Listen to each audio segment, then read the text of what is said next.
सोहम health care में आपका स्वागत करते हैं जी।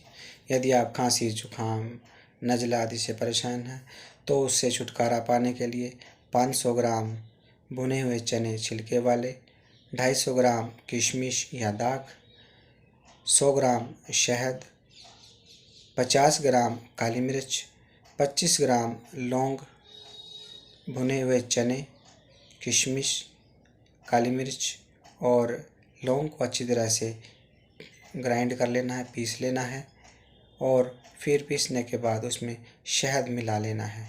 इस सामग्री को एक एयर टाइट जार में रख लेना है और लेने का तरीका, इसको रात को आप सोते समय 250 ग्राम दूध के साथ ले सकते हैं जी।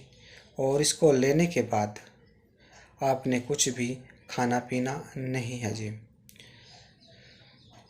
यदि आप ऐसा कुछ दिनों तक करते हैं तो आपको खांसी, जुकाम, नज़ला से राहत मिलती है, साथ ही आपको शारीरिक शक्ति भी मिलती है, क्योंकि ये सभी चीज़ें ताकतवर हैं और हमें शक्ति प्रदान करती हैं।